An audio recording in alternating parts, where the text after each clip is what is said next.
ගරු මහින්ද ජයසිංහ මන්ත්‍රීතුමා ඔබතුමාට එමත්තුමා ඔබතුමාට විනාඩි 15ක් කාලයක් තිබෙනවා. ගරු මූලාසනාරූඪ මන්ත්‍රීතුමනි, ත්‍රාසජනක ජවනිකාවකින් පස්සේ මට වෙලාව ලබා දීම පිළිබඳව බෙහෙවින් ස්තුතිවන්ත වෙනවා.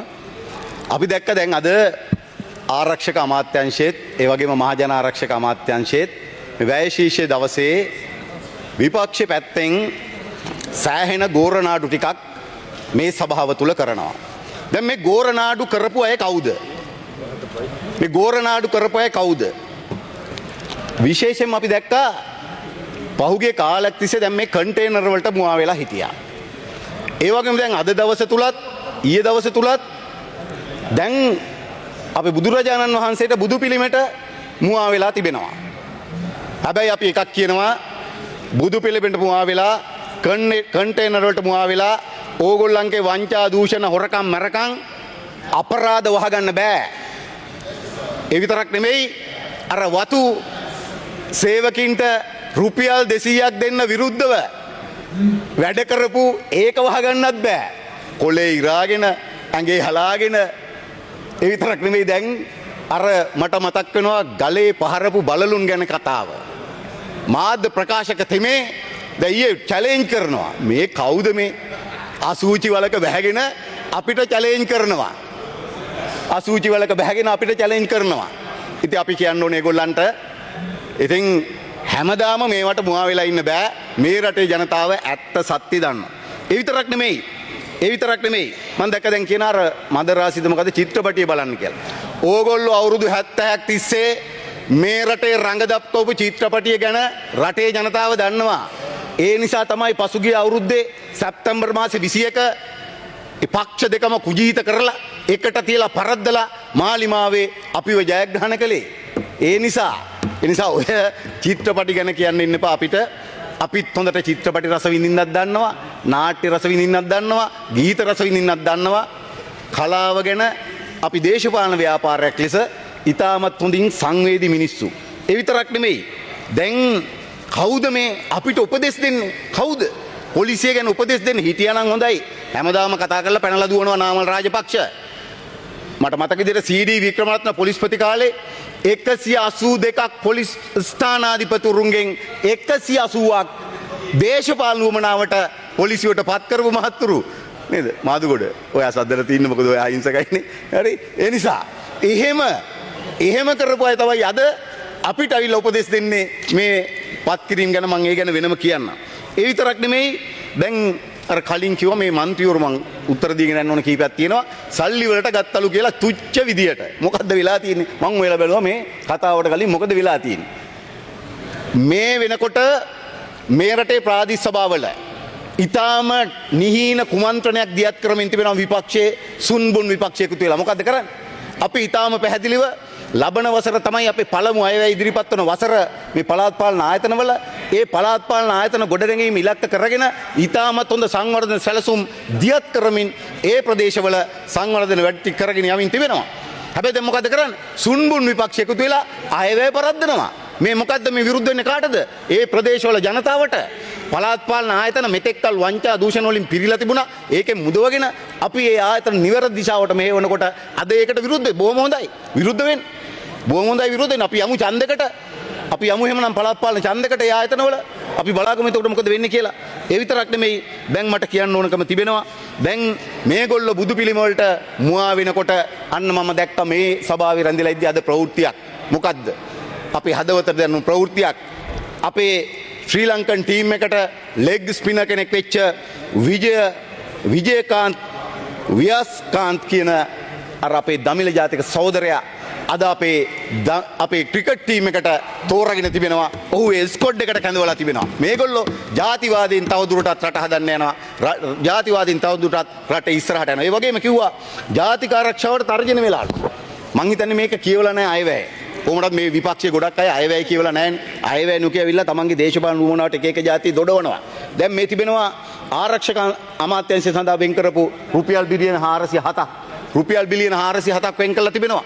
ඒ විතරක් නෙමෙයි, ඒකෙන් රුපියල් බිලියන 10.5ක් නාවික හමුදාව ගොඩනගන නාවික හමුදාවට ඒ වගේම රුපියල් බිලියන 16.8ක් ගුවන් හමුදාවට වෙන් කරලා තියෙනවා වැඩිම මුදලක්. ඇයි මේ ජාතික ආරක්ෂාව වෙනුවෙන් ඒ වෙනුවෙන් විශේෂයෙන්ම නාවික හමුදාවත් ගුවන් හමුදාවත් ශක්තිමත් කරන්න ඕන කරන බර තිබලා තිබෙනවා අපි මේ අයවැය ඇතුලේ.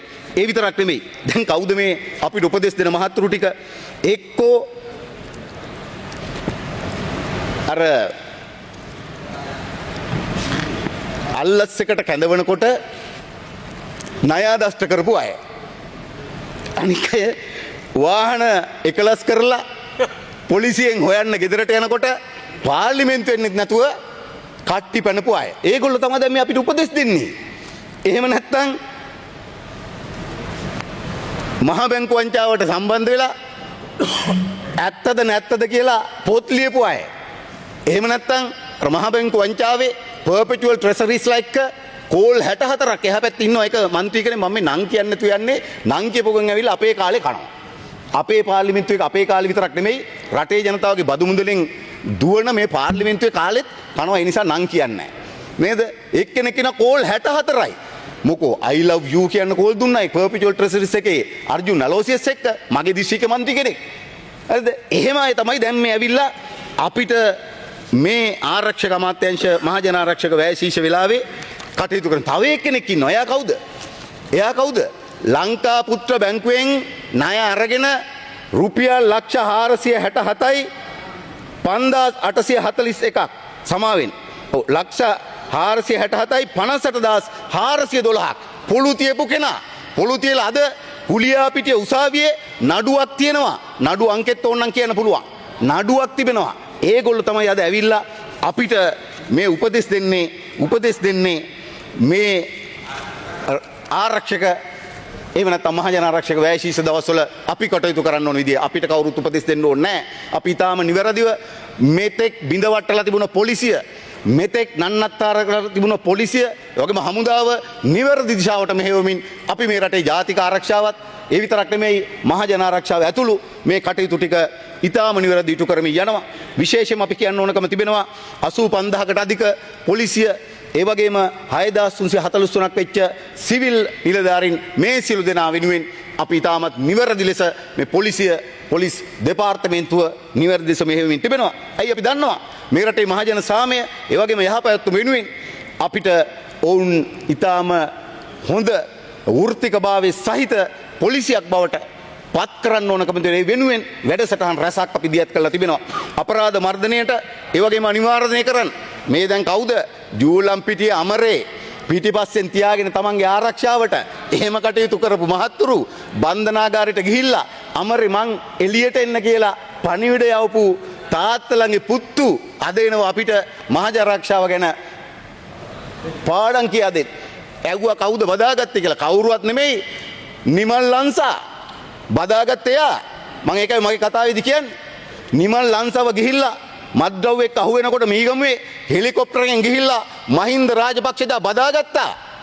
නැත්තම් නෑ කියන්නේ.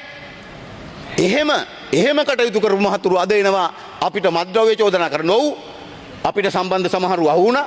පෑලියගොඩ නගර සභාවේ නාගරික මන්ත්‍රීතුමියක් අපේ එයාගේ මහත්තයා ගුරුවරයෙක් නීතිය ක්‍රියාත්මක කරා. අත්අඩංගුවට තාමත් මං හිතන්නේ ඇතුලේ. කිසිවෙක් නීතියට උඩින් නැහැ. සියල්ල නීතියට යටින් කවුරුවක් ආරක්ෂා කරන්නේ නැහැ. නම් කවුද මන් දන්නේ පුවක් දණ්ඩාවේ කවුද මන්ද කිව්ව නේද? ඒගොල්ලන්ගේ කට්ටිය වෙන්න ඇති. ඒගොල්ලන්ගේ ගෝලෝ ගැන කියන අපි ආරක්ෂා කරනවලු. ඒගොල්ලන්ගේ මං කලින් දවසකුත් කිව්වා. ඒගොල්ලන්ගේ කන්ටේනර් අපි නිදහස් කරලා ඒක අරගෙන ගිහිල්ලා පොහොට්ටුවේ മന്ത്രിගේ ඉඩමේ වලලනවා. මාර ආණ්ඩුවක් මේක. එහෙම බලන් ගියාම. ඉතින් ඒ නිසා අපි කියන්න ඕන ඒක. ඒ විතරක් නෙමෙයි මද්ද්‍රව්‍ය වෘදුන මැඩලීම ඕගොල්ලෝ හැමදාම මද්ද්‍රව්‍ය ජාවරම්කරු ආරක්ෂා කළා. මේ පාර්ලිමේන්තුව ඇතුලේ മന്ത്രിවරු ඇමතිවරු මද්ද්‍රව්‍ය ජාවාරම්කරුවන්ට ආරක්ෂාව දුන්නා. අද ඒක සහමුලින් ඒක බිඳලා තිබෙනවා. ඒ සම්බන්ධය අද බිඳවට්ටලා තිබෙනවා. ඒ නිසා අපි එකක් සහතික වෙනවා. රට මේකට ජාතික මෙහෙයුම ඔව් අපි අවසන් කරන්නේ මේ රට සහමුලින් මද්ද්‍රව්‍යෙන් මුදවගත්ත දවසට කියලා අපි සහතික වෙනවා. ඒ වෙනුවෙන් අද ඉතාමත් හොඳින් අපේ පොලිසිය ක්‍රියාත්මක වෙමින් තිබෙනවා. අපි පොලිසිය ඉතාමත් හොඳින් ඇයි ඔවුන්ට අද නිවැරදි නායකත්වයක් ලැබෙනවා. අද මත්ද්‍රව්‍ය අත්අඩංගුවට ගන්නකොට අනුරාධපුරයෙන් ගුරුවරයා අත්අඩංගුවට ගන්නකොට මෙහෙන් කෝල් එක යන්න නිදහස් කරන්න කියලා තරාතිර උනබලා දඬුවම් කරනවා. කොතනත් එහෙමයි.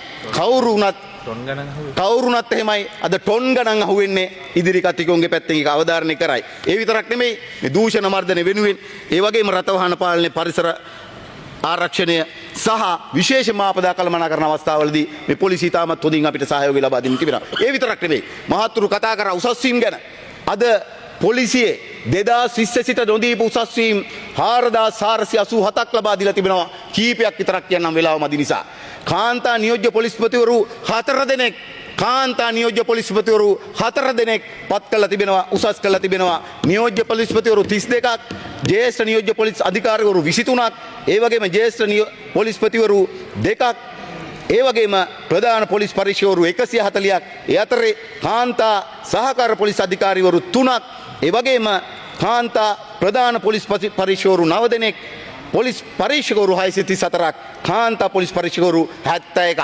මේ විදිහට 4487කට අපි ගෙවුණු 20න් පස්සේ උසස් වීම ලබා නොදීපු අයට උසස් වීම ලබා තිබෙනවා. පොලිසියේ බඳවා ගැනීම 5092ක් මේ වසරේ, ලබන වසරට 5000ක් බඳව ගන්න අවශ්‍ය දේවල් කරමින් තිබෙනවා. ඒ වගේම විශේෂයෙන්ම දමිළ ජාතික පොලිස් නිලධාරීන් බඳව ගන්න අපි කටයුතු කරමින් තිබෙනවා. ඒක අත්‍යවශ්‍ය කටයුත්තක්. මොකද ඒ ප්‍රදේශවල වැඩ කරන්න ගියාට පස්සේ විශේෂයෙන්ම දමිළ ජනතාවත් එක්ක වැඩ කරන්න ගියාට පස්සේ අත්‍යවශ්‍යයක් ඒකට ඕන කරන කටයුතු කරමින් තිබෙනවා. වාහන අවශ්‍ය ප්‍රමාණයට මිලදී ගනිමින් තිබෙනවා. නිල නිවාස අලුත් වැඩියා කරමින් තිබෙනවා. අලුත් නිල නිවාස හදන්න ඕන කරන පසුබිම නිර්මාණය කරමින් තිබෙනවා. ඒ විතරක් නෙමෙයි. ඕගොල්ලෝ කරපු අපරාධ ඒවා හොයන්න අද තනි පොලිසියකට බෑ. අන්න ඒ නිසා පොලිසියේ ව්‍යුහාත්මක වෙනස්කම් කරමින් FCID එක ශක්තිමත් කළා. PCID එක කියලා අලුත් එකක් හදලා, CCMB කියලා අලුත් එකක් හදලා මධ්‍යම අපරාධ විමර්ශන කාර්යාංශය මේ ආදී විවිධ අලුත් අංශ නිර්මාණය කරමින් ඒ අංශවලට අවශ්‍ය කරන පහසුකම් ටික බලතල ටික ලබා දෙමින් අපි ඊටමත් නිවැරදිව පොලිසිය අද මෙහෙයවමින් තිබෙනවා. ඒ විතරක් නෙවෙයි දැන් ගොඩක් අය ඇහුවනේ නීති විරෝධී වත්කම් උපයා ගැනීම. මේ වෙනකොට රාජ්‍ය නිලධාරීන් 61ක්, දේශපාලකින් 30ක් නීති විරෝධී වත්කම් උපයා ගැනීමට රැහිව කටයුතු කරලා තිබෙනවා. ඒ විතරක් නෙමෙයි සැප්තැම්බර් 21න් පස්සේ කෝටි 70කට වැඩිය නීති විරෝධී ලෙස උපයාගත් වත්කම් අපි රාජසන්තක කරලා තිබෙනවා. අනිත් එක තමයි මේ විමර්ශන ගැන අහනවා දිගින් දිගටම. ඔව් FCID එකේ විමර්ශන 283ක් දැනට තිබෙනවා. විමර්ශන 42ක් ගරු මූලසන්රුර මන්ත්‍රීතුමනි විමර්ශන 42ක් වහලා තිබුණු යට ගහලා තිබුණු විමර්ශන 42ක් නැවත ඉහළට අරගෙන තිබෙනවා. අන්න ඒවට අදාළ විමර්ශන සිදු කරමින් තිබෙනවා. ඒ විතරක් නෙමෙයි ඒ 2024 ඇතුලේ ගින්නිල්වල සිරිලිව නාමල්ගේ අම්මගේ ගිනුම සිරිලිය ඒ වගේම පෙට්‍රෝලියම් එකේ වෙච්ච වංචා වීක බැඳුම් කර මේ සියල්ලට අදාළවද විමර්ශන ඉදිරියට යමින් තිබෙනවා. ඉතින් කලබල වෙන එක ගැන අහන්න දෙයක් නැහැ. චෝදනා කරන එක අහන්න දෙයක් නැහැ. අර එහා පැත්තෙත් ඉන්නවා අපේ මහජන ආරක්ෂක අමාත්‍යාංශයේ ලේකම්තුමා, පොලිස්පතිතුමා, අනිකුත් නිලධාරීන් චෝදනා කරනවා. නම් කිය චෝදනා කරනවා. චෝදනා කරන එක සාධාරණයි. ඒක සාධාරණ ඒගොල්ලන්ගේ පැත්තෙන්. ඇයි? ඉතින් මේගොල්ලන්ට චෝදනා නොකරන කාටද චෝදනා කරන්නේ? නීතිය හරියට අකුරට ක්‍රියාත්මක කරන, මේ වංචනිකයන්ට දූෂිතයන්ට එරෙහිව, අපරාධකරුවන්ට එරෙහිව නීතිය හරියට ක්‍රියාත්මක කරන මේ මහත්තුරුන්ට එරෙහිව චෝදනා කරන්නේ නැත්නම් කාටද චෝදනා කරන්නේ? අර ඒගොල්ලන්ට ඕන විදිහට නීතිය නමපු දේශබන්දුලට එරෙහිවද? ඒගොල්ලන්ට ඕන විදිහට නීතිය නමපු අර අනුර සේනානායකලට එරෙහිවද? මියගේ අපේ නම් කියන්න හොඳ නැහැ. නමුත් එහෙම තමයි එදා නීතිය ක්‍රියාත්මක වුණේ. නීතිය නැව්වා Tamanට ඕන විදියට. හැබැයි අද මේ පොලිසියේ ඉහළ නිලධාරීන් ඇතුළු මහජන ආරක්ෂක ලේකම්තුමා ඇතුළු ආරක්ෂක අමාත්‍යාංශ ලේකම්තුමා ඇතුළු නීතිය නිවැරදිව අකුරට ක්‍රියාත්මක කරමින් යනවා. ඒ නිසා දැන් අපෙන් අහනවා ලසන්ත ඝාතනයේට මොකද උනේ? ඒ වගේම CID එකේ විමර්ශන පහක් අද යට ගහලා තිබුණු විමර්ශන පහක්, වහලා තිබුණු විමර්ශන පහක් එළියට අවිල්ලා තිබෙනවා. අනුරාධපුර ත්‍රිපුද්ගල ඝාතනය, ළමුන් 11 දෙනා පැහැරගෙන යාම, ඒ වගේම නීති විරෝධී ගමන් බලපත්‍ර 20ක් ලබා දීම, ඒකට සම්බන්ධ දෙකක් නිදහස් කිරීම ඇතුළු ඒවටත් මට එක විනාඩියක් දෙන්න. ඒ නිසා ඒ වගේ විමර්ශන දැන් එළියට අවිල්ලා තිබෙනවා. ඒ වගේම ලසන්ත තාජුදීන් ඝාතන විමර්ශන ඉදිරියට යනවා. කලබල වෙන්නේ නැතුව ඉන්න. ඒකයි මේ කලබල වෙලා ඉන්න විමර්ශ තමන් දන්නවා තමන් පසුපස මේ වයින්නවා කියලා. එක්නැලිගොඩ ඒක ත්‍රිපුද්ගල මහාධිකරණේ නඩු දාලා තිබෙනවා. උපාලි තෙන්නකෝන් නඩුව යනවා. ඒ විතරක් නෙවෙයි කීත් නොයා නීතිපතිට යොමු කරලා තිබෙනවා.